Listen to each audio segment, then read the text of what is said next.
बच्चों, मैं डॉक्टर नंदल कक्षा 11th के लिए काव्य खंड में घर की याद कविता की व्याख्या लेकर आई हूँ।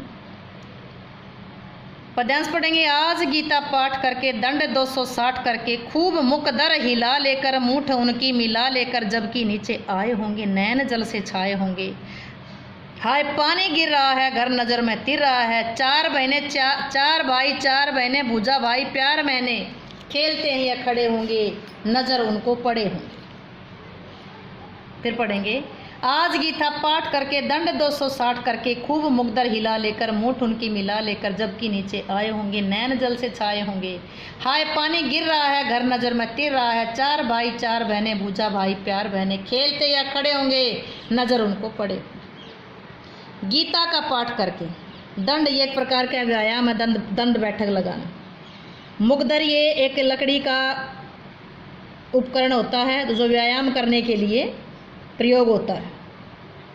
मूठ जो उसको यानी कि हाथ में मुट्ठी में पकड़ने के लिए, उसको मुकदर को पकड़ने के लिए जो पकड़ने की जगह होती है, जैसे बैट पकड़ते हैं इस तरह से। जबकि नीचे आए होंगे नैन जल से छाए होंगे। नैन जल से छाना होता है आंखों में आंसू आ जाए। जेल में बंद कवि अपने पिता के बारे में सोचता है कि आज उनके पिताजी गीता का पाठ करके 260 दंड बैठक लगा करके और मुकदर को खूब घुमा घुमा करके उसके मूठ को मिलाते हुए व्यायाम करके जब नीचे आए होंगे तो उनकी उनकी जो आँख है वो आंसुओं से भर गई। हाय आज पानी बरस रहा है और मुझे घर की याद आ रही है। घर में चार भाई हैं चार बहनें हैं। भाई भुजाओं के समान हैं और बहनें स्नेहील हैं। वो खेलते होंगे या खड़े होंगे जब पिताजी को नज़र पड़े होंगे, जब पिताजी को दिखाई दिए होंगे, लेकिन उनके बीच में मैं नहीं दिखाई दिया हूँगा तो पिताजी बहुत दुखी हुए होंगे।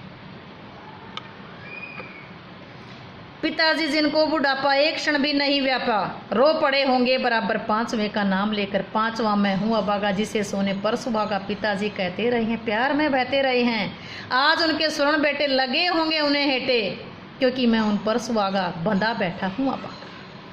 पिताजी जिनको बुढ़ापा एक क्षण भी नहीं व्यापा रो पड़े होंगे बराबर पांचवें का नाम लेकर। पांचवा मैं हूँ अभागा जिसे सोने पर सुहागा। पिताजी कहते रहे हैं प्यार में बहते रहे हैं। आज उनके स्वर्ण बेटे लगे होंगे उन्हें हेटे क्योंकि मैं उन पर सुहागा बंधा बैठा हूँ अभागा।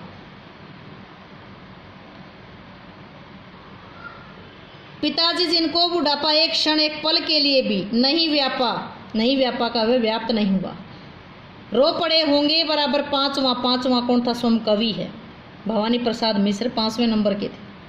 अभागा पांचवें का नाम लेकर। पांचवा मैं हूँ अभागा। भागा भाग्यहीन है मैं दुर्भाग्यशाली हूँ। जिसे सोने पर सुहागा, जिसे पिताजी सोने पर सुहागा मानते थे, सबसे अच्छा मानते थे।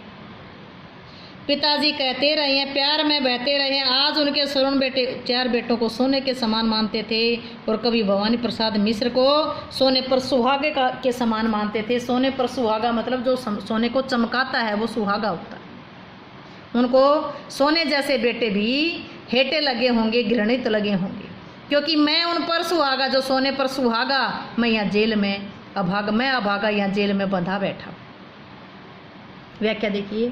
कवि को जब अपने परिवार वालों की याद आती है तो बड़ा भावुक उठता अपने पिताजी के बारे में कहता है कि पिताजी जिनको बुढ़ापा एक पल के लिए भी नहीं व्याप्त था, एक पल के लिए भी उन्हें बुढ़ापा अनुभव नहीं हुआ, रो पड़े होंगे बराबर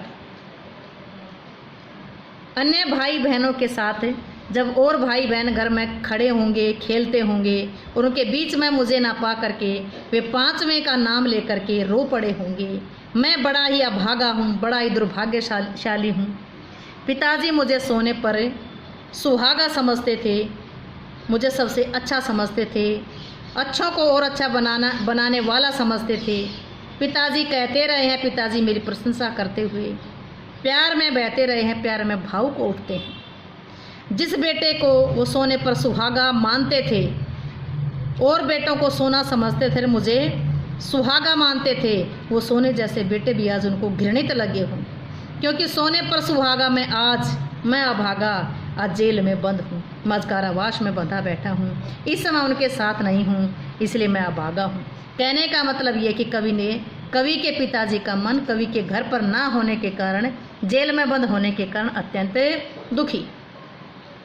यहाँ कवि ने अपने पिता की मनोदशा का, पिता की भावुकता का सुंदर चित्रण किया है। मुहावरेदार भाषा है, चित्रात्मक शैली है। सोने पर सुहागा मुहावरा आया है, सोने पर सुहागा मुहावरा आया है। छोटे छोटे वाक्यों का प्रयोग हुआ है, तुकबंदी है, भाषा सरल सरस प्रवाहमयी है, रूपक और अनुप्रास अलंकार आए। शैली भाषा सरल सरस प्रवाहमयी है, शैली चित्रात्मक है, छंद मुक्त है, दृश्य बिंब है, अभिधा शब्द शक्ति है, करुणा रस है और माधुर्य गुण। अलंकार अनुप्रास आया है, रूपक आया है।